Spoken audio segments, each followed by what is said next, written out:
Good morning. We're learning as a schusser for Refuah Shlema for Ilana Chaya Basarach and for Meir ben Cyril Peril.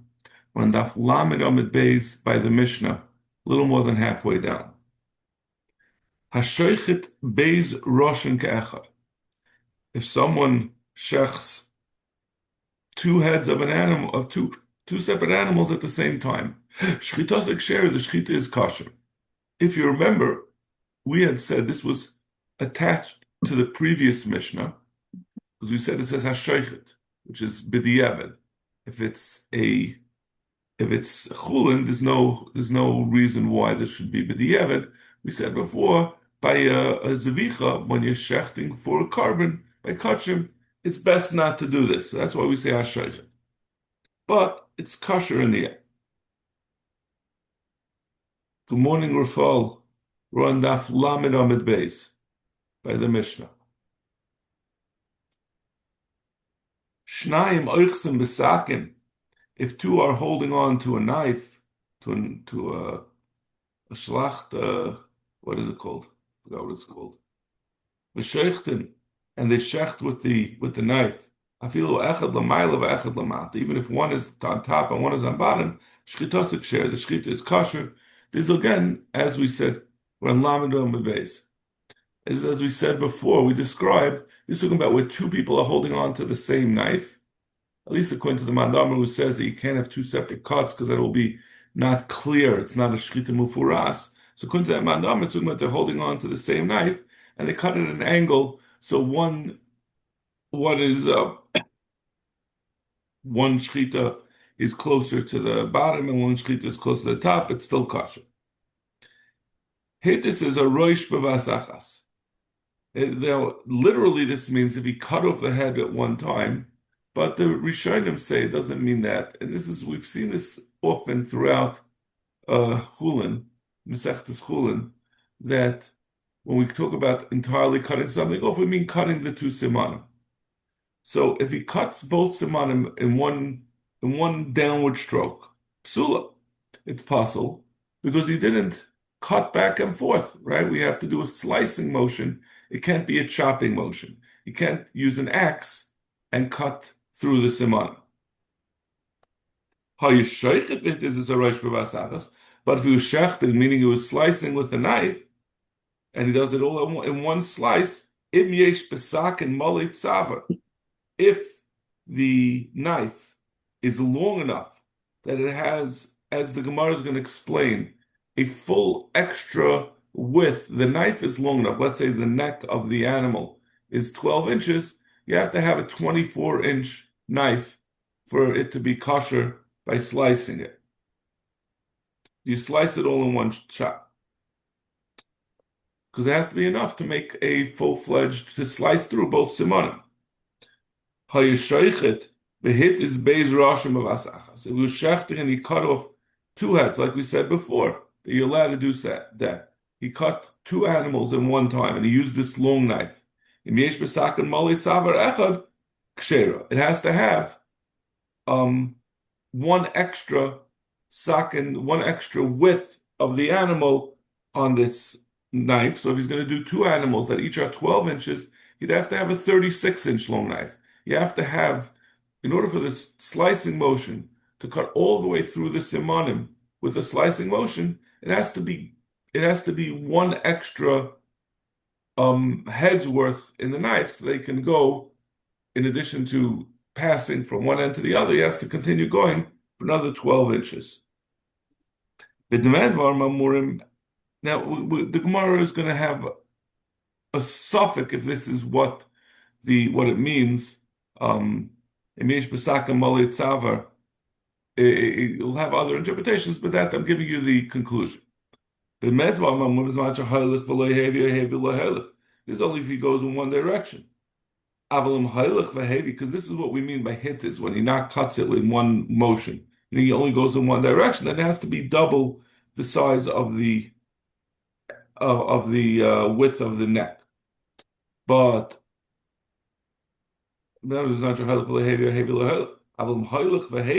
if he's sawing back and forth with the knife, he's slicing back and forth. I feel koshu even with any amount, I feel a bit ismal. And even if he uses an ismal, which is like a razor that's used for surgeries, we translate it as a scalpel kshera, because he can cut as long as he's going back and forth. It's a kosher shchita. It doesn't have to be that length. It's only talking about if you're doing one slice, then you're limited by the length of the knife. Second Gemara, minani mili. Where does this come from that you have to do, like we said, if he chops off, if he pushes through, it's puzzle, and if he goes back and forth, it's kosher. I mean, I'm not exactly sure why the Gemara is asking this, because we said before, it's halacha l'Moshe Misinai, all five of the psulim, right? She'iyah and chaylada, and one of them was drisa. So I'm not exactly sure why the Gemara is asking where does it come from.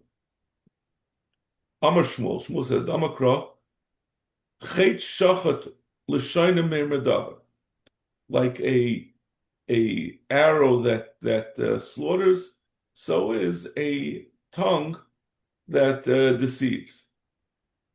So,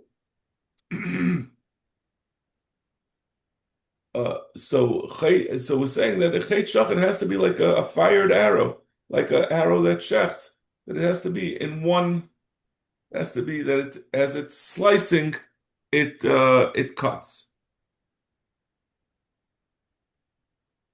Let's see the Rashi. Rashi teaches chet shachat mas shachat chet haleches b'meshicha ashchita b'meshicha. Meshicha means when you pull something, right? You kind of something with meshicha by pulling it toward you. So we're saying by going back and forth, the shechita has to be like a chetz that you pull the arrow back and then it goes forward. There has to be the motion of shechita, like a chetz that you pull back and then it goes forward, back and forth. Tandere bishmal v'shachat ein v'shachat elo umashach. He says the lashon of shechita, right? He says v'shachat is ben abakar. We're talking about karbanos. We say v'shachat. So what does v'shachat mean? Ein shechita elo umashach. Shechita means umashach. Shechita is a reference to where and how do we see that? V'cheinu oimer zahav shachat. We talk about gold that is shachat, that is drawn out, that is pulled out. So shechita, the lashon of shechita itself is a lashon of being pulled. When you make gold to be flattened out, you pull it out, and that causes it to thin out. So lashon of shechita, since we call zav that's flattened as shachat, so shachat means to draw back like a shechita, like a slicing motion. And additionally, chet shachat l'shayna meir medaber. The same passage that we said before, that we compare it to an arrow which has mashicha. My vaymer, what does it have to say vaymer? Zav shachat shenitva kechot. Maybe it means not a lashon of being drawn out, but it's like shachat is kechot, like a thread that you draw out the gold by pulling it into a thread, by spinning it into a thread, but it has nothing to do with mashicha. So therefore we add on Tashma chet shachat l'shayna. We add the second pasuk as well. Rava have a bodikli gira l'Rabbi Yoina bar Tachlifa. Rava checked a arrow to make sure that there were no nicks in it. You have a nick, you can't check with. And then he took the arrow for Rabbi Yoina bar Tachlifa. And Rabbi Yoina Tachlifa shot the arrow. He shot an arrow at a bird flying in the sky, and it sliced the neck of the arrow. He was obviously a very expert marksman, and he got it to cut across the neck of the bird and slice the siman. And he made a kosher. He made a kosher shechita like that. So you see, Mara, how could that be kosher? V'dilma avid chalada. How do we know that when he sliced, I guess it was far enough away that they couldn't see exactly where it hit on the bird? So he said, how do you know that it sliced through the siman from the outside? Maybe it entered into the neck underneath the siman, and which is chalada, which is puncturing and then slicing from the inside, which was just puzzle. And for the Mara, Chazinin Gitfi the Miframi. They see that could see from the when the bird came down, they saw that the outside, the feathers of the bird on the throat was sliced through. So obviously that's where the arrow went. Correct the Gemara, but you have another problem. How could you do this? Well, boy, kisui. We said is kisui adam both for chaya and for knife. You have to cover over the dam. If you say whatever blood, they tracked down whatever blood fell on the ground, and then they covered that. It's one thing to say that they went and tracked down where the blood fell and they covered it. But he says that you need to prepare dirt underneath the blood, and then when the blood goes onto that prepared dirt, you then cover it with, well, you need to make a sandwich out of the dirt. So it's one thing to track down the dirt, but how is there dirt underneath it? Ella. I think it's Afer actually. I always get this confused. Let's see at the top. It is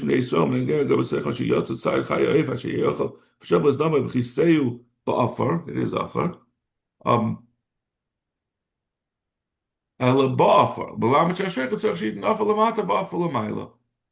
So you need both underneath and on top. So how is that possible? So come on, the Masan Leila offer the Kula Piska. They freshly, like a freshly prepared lawn.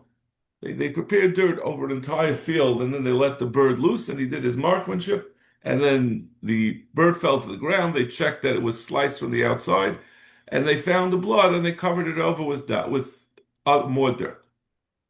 This sounds like Olympics. It sounds very, yeah. It sounds like Athens, like Sparta. Yeah. So, uh, I assume he was trying to show the halacha that it's possible to shoot an animal out of the sky. You could shoot it from a distance. Mustafa, it wasn't the first time he was doing it. He said he must have practiced. Yeah. Yeah. Maybe he remembered when he was a kid, when it was Lag Baimer. He practiced then. He only practiced by Marone. Listen, I always have this argument with my friends. They all say that the Gra only did math in the bathroom. And to me, it sounds ridiculous. You know, the Gra went around wandering on wagons. You say the whole time, even at night when he was in a wagon, he was learning the whole time. It's just almost physically impossible. Years and years he was wandering around. He was holding a candle in the wagon. I don't think it worked even. A lamp, the back of the wagon. So anyway, he learned he became a marksman. In any case, Haya Zakt Gemara. Haya Sheichet V'Hitis. We said if he's shechting and he cuts off the two simanim, so we said if he does it with a chopping motion, it's no good. But if he sheichet, if he slices, as long as, and he does it, even if he does it with just one stroke, as long as the knife is long enough, it's kosher. Amr of Zera, L'loy tzava v'chutz l'tzava. Zera says it has to be when it says, so the actual lashon of the Mishnah was a little bit deceptive, right? It said he has to cut it. What was the lashon? It is a roish b'asachas. Shekav it is a roish b'asachas. Im yesh besaken molei tzaver ksher. If the saken has the width of the neck, it's kosher. So it almost sounds like it just has to be the actual width of the neck. So he says it doesn't mean the actual width of the neck. It needs a little bit more than the width of the neck, which is not the way we had described the Mishnah. Ibayelhu, molei tzaver v'chutz l'tzaver k'molei tzaver t'havla trei tzavar. It doesn't mean like we described it. It has to be double. Chutz l'tzaver means double the width of the neck. Like does it just mean a mashu more than the width of the neck? As long as it's there's enough that you could slice, right? There's no way to do it to cut through both simanim if it's exact width of the neck. But as long as it's a little more than that, that's enough. Tashma. So he said if someone's shechting, our Mishnah concluded, if he cuts two heads off in one time, kosher. If it has the width of one savar, it's kosher. My maloit savar echad. What does it mean, one savar? Ila maloit savar echad v'suloi. If it means exactly one savar, hashir behema achas being a maloit savar v'chutz l'savar. B'shtei behema sagilei kamaloit savar echad. Doesn't make sense. The lashon would be saying you only have to do the width of one savar for two necks, while a single neck you have to do a little bit more than one savar. El pshita maloit savar chutz l'shnei savar. So it must mean when it's a saying by two animals, you have to do kamali tzavar. It means you have to do a full extra neck's length in addition to the two necks that you're cutting. Shmamina tzavar chutz tzavar shmamina. So it must mean it can't mean a mashahu more. It must be referring to a full tzavar's width. Zok the Gemara, b'medvar mamur. We said in the Mishnah, bizman shechaylich v'loy hevi. This is all talking about if he does it in one stroke. But if he does it if he does it in back and forth motions, it could even be kolshu, any size, and even an ismail, even a scalpel. Amar of Anashim ismail she'en le karanim. It's talking about an ismail that doesn't have horns. Rashi says, what does that mean? She'en le karanim. So Rashi the regilan ha'ilazas come in karanim, like little horns. Lazmilan for their daggers, Lenoi al gabein, to make them prettier. Matan l'tzad roishin, that was toward the head of the dagger. U'tatshu katamoy, since it's very small, who nishmat minat tzava, would sometimes slip from off the neck. Ukashu moilich umevi, yishlach Hashem yichledu asemanim, ayikavu oisa kanayim.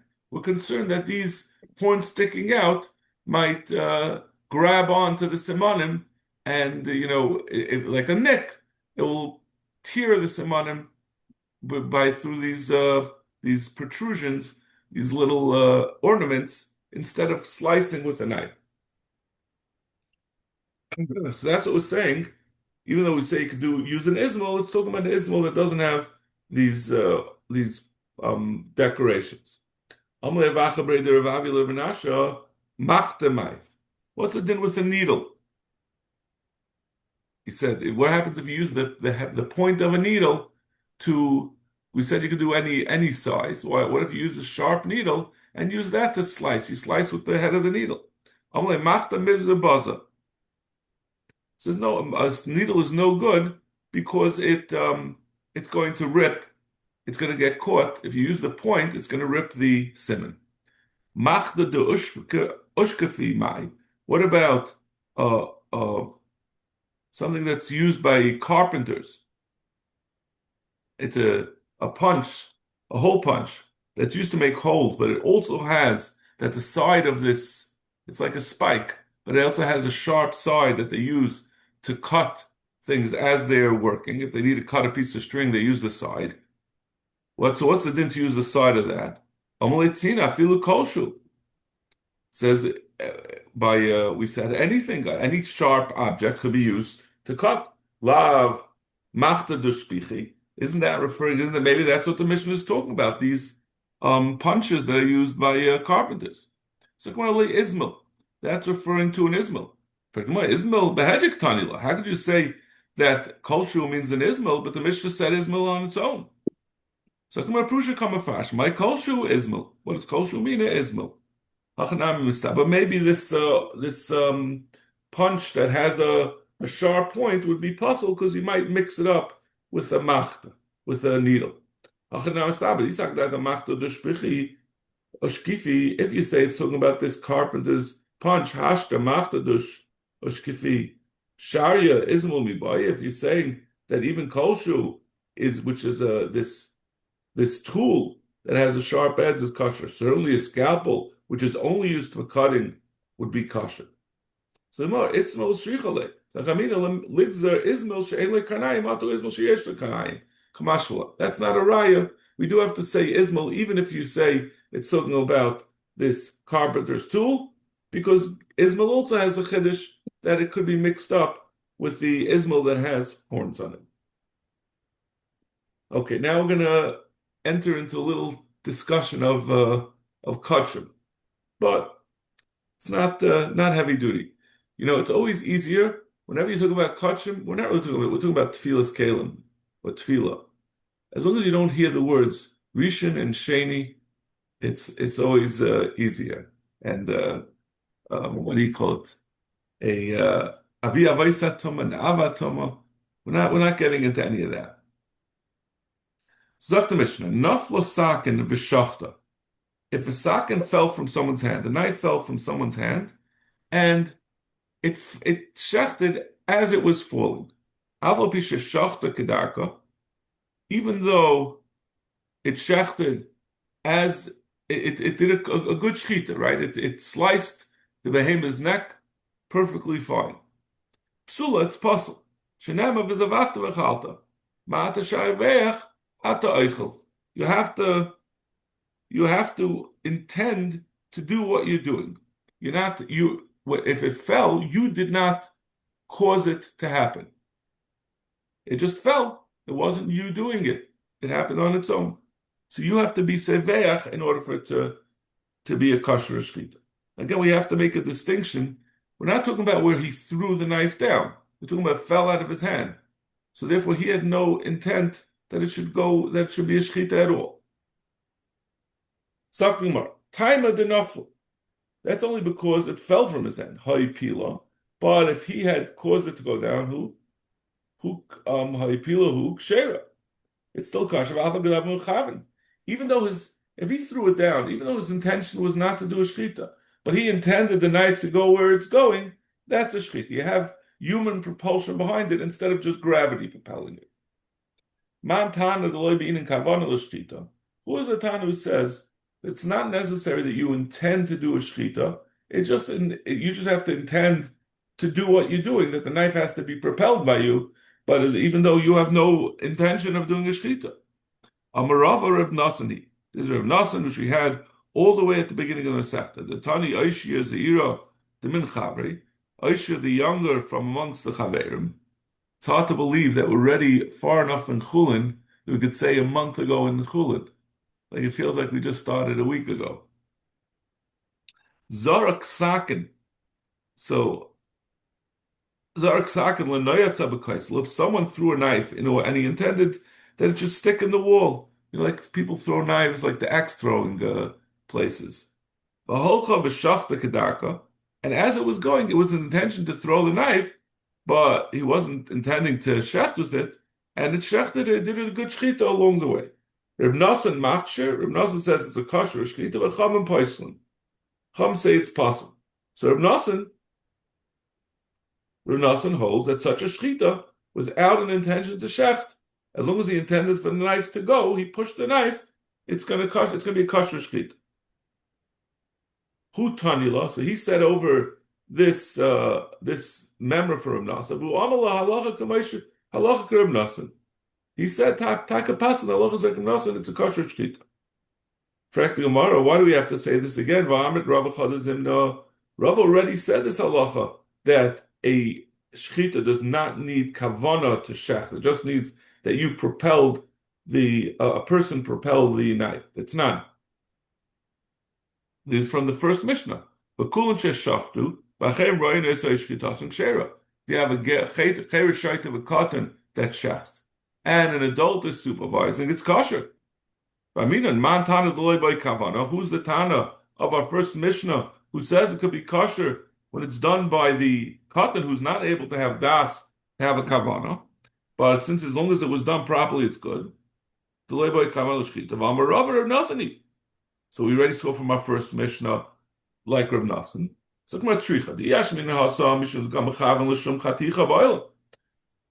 It's no comparison. When the cotton shechts, he's intending to shecht. Now, even though his kavana is not a kavana of shchita, but he's trying to cut something. So there is an intention to cut at least. He doesn't have he can't have a legal intention, but he can have a physical intention. And he's trying to cut. But our Mishnah, where he's just throwing down the knife, but there's no intention that it should have anything to do with an animal. And then the animal appears and it cuts it, it slices it. Maybe that's not sufficient. V'yashmin and hacha, and if we just said our Mishnah, mishum deka'atzi v'kayich ben das, even though he wasn't intending to cut, but it's coming from someone who, had he intended, it would have been a machshava. So since he was the one throwing the knife, we impute the das onto him, the kavanah. It's as if he had the kavanah. And he's capable of having kavanas. That's why we need both of these sources.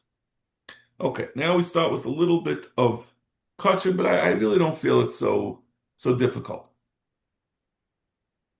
Itmar, nida shenensa v'tavla. A woman who's a nida, and she fell off.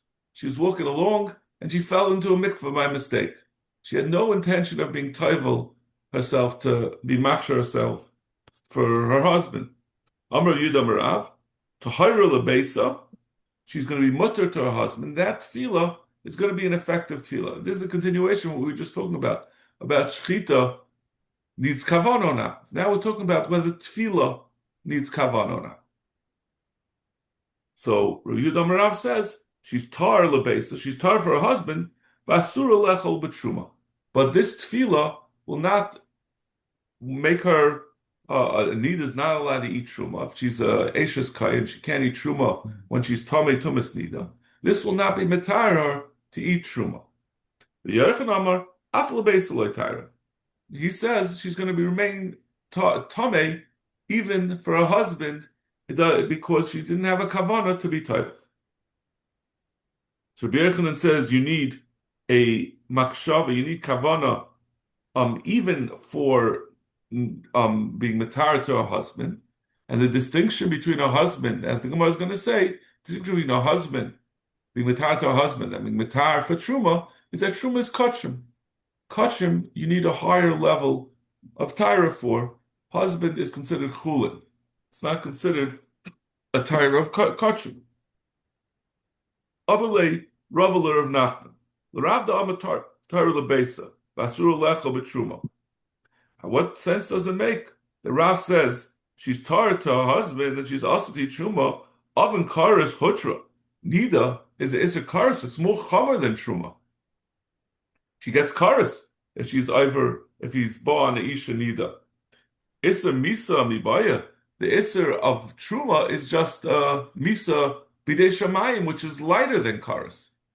Don't ask me. We've come across this before. Even though karis is also bidei shamayim, but karis means the karis of the entire bloodline. That means karis means that the children are also going to die. Misa bidei shamayim just is limited to the person. Amalei, so he answers like we explained before. Baila chulinu. The husband, the issur to a husband is only chulin. Chulin loy boy kavana. To be metayr for chulin, you don't need kavana. And this is going to be our discussion.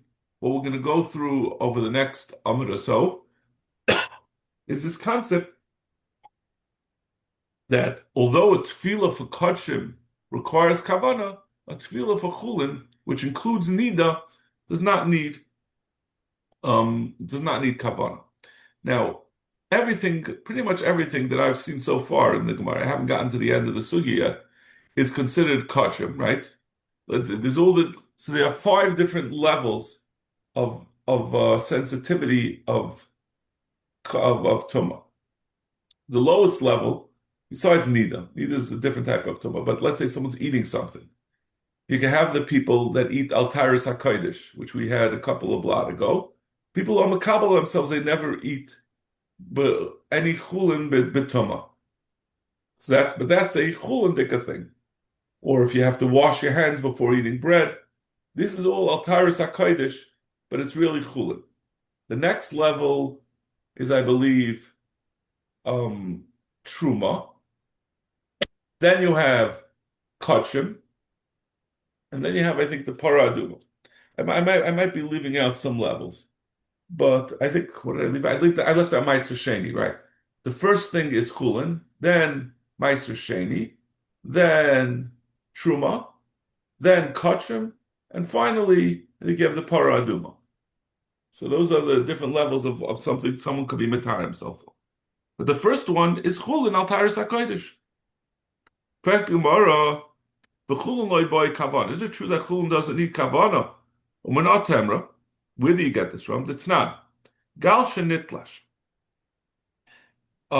If you have a wave that was that crashed out onto the ocean and it fell onto the land. And that wave was kosher water to be taival in, and it had 40 saw. V'nafal adam vala kalim. It fell on a person on his kalim to hirim. They became tar. I don't understand. To be honest, I went through this whole Gemara. I don't know why, but for some reason we're assuming we're being mitar for chulin over here. I didn't see in the any explanation where that came from. Sagt Gemara. So it's tar. That detached wave is mitar the adam and the kelim. My lav adam the kelim is not the adam similar to the kelim. Ma kelim de mechavni. Just like the elim have the kelim certainly have no kavana that the wave is going to go on them. Av adam nami loy boy kavana. See, the person also doesn't need kavana. I guess the point is, for the fact that we're saying that there's something that could be tar, b'li kavana, it must be chulin. Because certainly kachim, everyone agrees, there's no machlekes legabi kachim, that you can't be mitar b'loy kavana. So this must be also talking about b'loy kavana, and it's mitar chulin. So when my dum b'yosher v'sapaskinim, emes hayit l'shagal. Maybe it's talking about someone who was mechaven. He's standing by the beach, waiting for. He came to be toivel and to be mitar himself. The kalim dumi adam, and the kalim on. It's not that the person is similar to the kalim; they have no kavana, but the kalim are similar to the person. Ma adam to be in kavana. Av kalim nami the kavan lu adam. We're talking about where the person had intention that not just that the wave should fall on him, but should also fall on the kalim. And in chanami chulin does need kavana. If you'll say, what's the chiddush? If we're talking about where he's waiting for the water, and you have 40 saw of kosher water, and he has kavana, what's the chiddush to say that it's a good tefillah? Of course, it's a good tefillah. So we're saying no. Maybe I might be geyser if someone's standing near a place where rainwater is rushing down, that the rainwater that's rushing down is not kosher for there's different shitas in the Rishonim and Rashi himself about how it works. Either because this water is not sufficient and it's connecting two different pools, and you want to use that to be the amount of water that's going to make the 40 saw, or it's not collected in one place. It has to be a mei mikvah. Mikvah means collected, and this water is still moving, and rainwater has to be collected. The water in the ocean doesn't have to be collected, but what makes sham does have to be. But in any case, this is not kosher, not a kosher tefillah. So maybe we're being geyser the detached wave because of that. Inami ligzer rosh and atu kifin. Or you might say, your geyser where he got immersed in the 40 saw at the top of the wave, where the water is collected. But the problem is you're not allowed to be toivel in the kifin. Kifin is kafui, is bent over. The curve of the wave, that part of the wave is not good. Let's see Rashi, Nigzer Rosh no to kifin. Detnan, Madvil and Kalim Baroish Hagal, you could be toivel at the top of the wave, Hanitlush from the Yam that's separated from the ocean. That's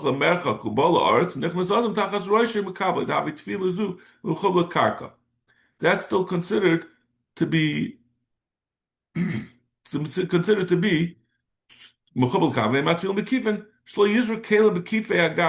throw it into the arch of the wave. The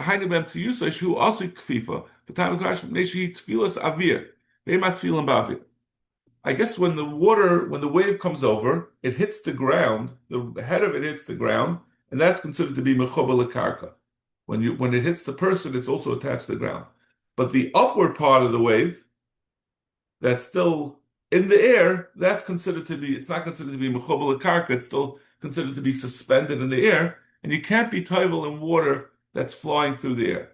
But the head of the wave, when it hits the ground, is considered to be on the ground. Very hard for me to get exactly what the mitzias to divide up a wave. I'm not a surfer. I'm not acquainted with the shapes of waves. But that's so. In any case, the Gemara is trying to say that I would have thought there's a chiddush even to tell you, even if he has kavana, that he can be toivel in a wave. Even, we're not geyser that maybe he'll use the wrong part of the wave, which we would certainly do because we don't know what really the Gemara is talking about. It's not matfilim baroshav and matfilim bekifin. You can only be toivel in the head of the wave and not in the bow of the wave. She'ain matfilim ba'avir, because you can't be toivel with water that's in the air. Ella chulin loy kabavana miya minalon. So again, where do we get this thing that chulin doesn't need kavana? The Tnan. Perish shenaflu l'toich amas hamayim. If Paris, these are Paris that had not been hochshel kabel tuma, as you remember, come across many times throughout Shas, that in order for a produce to become prepared to be a kabel tuma, it has to have a person have water go on it with the intention of the person that the water should be on it. So upashat mishi yadav tumois, and a person whose hands were tame, he woke up in the morning, he hadn't yet washed his hands, v'natlan, and he took these apples, these pears that were in the mikvah, he took it out of the mikvah. The other tyrus, his hands become tar because they went into the water. Pears and the pears are not going to become hukshal kabel tuma because it was not his intention to put it in to be toivel. It just happened to work out that way. So that water, he did not want the water to be there to be toivel his hands. He just wanted to get the pears out of the water. But if his intention was to rinse off his hands, Taurus, obviously then certainly his hands are Taurus because he was mechaven to be toivel them. Or pears b'chiyutan, and then the pears will also be puzzle. They'll be hokshel l'kabel tuma because he wanted the water there because he wanted to wash his hands. So in any case, but we see from that first part of the din that we said where he didn't intend to wash his hands are even so his hands have become tar, leaving aside the chiyutan part. That's not really essential to the understanding of this. That's the reason that's the chiddush of the din. But we're seeing that you can wash your hands without intending to wash them. And this is for chulin, right? This is washing your hands in the morning or washing your hands before eating hamaitzi. That's, I think it's a residue of the halacha of people washing al taharas hakodesh. Eisvei Rava Rav Nachman. So Rava asked Rav Nachman. Rav Nachman is the one who Rav Nachman was the one who said that you don't need machshava the tar for chulin. Tava lechulin. So this is what I was talking about before, that there are the different levels of kedusha that a person has to be mitar for. And this Mishnah, I think it's in Mikvayis, or no, maybe not. Maybe it's in Chagiga. I don't even remember from there. This Mishnah says a person has to have. No one's denying that for kachim you have to have in mind to be taivel for kachim, right? We said it was only the discussion in our Mishnah that we're talking about was only about when someone was taivel for a nida. He wasn't taivel, didn't have machshava for the nida, whether it's going to become tar. But if someone didn't have machshava for truma or for ma'aser sheni, I should say it in order, ma'aser sheni or truma or kachim or paraduma, it's not going to become tar for it. So this Mishnah is talking about someone who had a machshava for each one. Let's say he had a machshava for ma'aser sheni, it's not going to be tar for truma. They had a machshava for truma, it will also be included in that ma'aser sheni because ma'aser sheni is a lower level of kedusha than truma, but it's not going to be effective tvila for kachim, which is a higher level of kedusha. You have to have in mind that you're being taivel for that level of kedusha. So we say Tavel lechulin. If someone had in mind, he was Tavel and he had in mind for chulin, v'hochzak lechulin, and that's taka what he does it for. He now um he when he beforehand his intention was to be Tavel for chulin, and when he was Tavel, he had in mind for chulin. Also, Lamaisa, it's also to use to eat Meiser Sheni because he didn't have in mind to be Tavel for Meiser Sheni. But the Gemara says, Hochzak in lei, Hochzak lei. It said he had to have in mind for Chulin. What does he have to have in mind for Chulin? So Gemara lei, Hachikam. Ava pisha Hochzak l'Chulin also l'maisa. What it means to say is, even though we want to say a Chiddush, not just where he was not mechavan at all, that it's not going to be good for Meiser Sheni. Even if he had in mind for Chulin, so he had in mind to be Toivel, it's not going to be kosher l'Meiser Sheni. Eisve, Tavel v'lei Hochzak, Ki'ilu lei Tavel. Someone who's toivel and doesn't have anything in mind, as if he wasn't toivel. Malakiloi toivel klal. Doesn't that mean that it's not going to even work for chulin since he wasn't mechavim chulin? Lokiloi toivel and ma'aser. The Gemara says no, that doesn't necessarily mean that as if he wasn't toivel for ma'aser. Well, toivel chulin who? But it is aval toivel chulin. It is considered good tefillah chulin. Like Rav Nachman would answer, this is not a raya that you don't have to have kavana for chulin. So who saw a dicher kamatchile? They thought that Rav Nachman was just reading all these things into the Mishnah in order to be matchile, but that wasn't really the correct shot. Nafak dak va'ashkach, but they found the brisa, the Tanya, tavel lehochzak, if he was tavel and he had no intention, muta lechulin va'asal l'maiser. We find that there's a brisa that says exactly like Rav Nachman.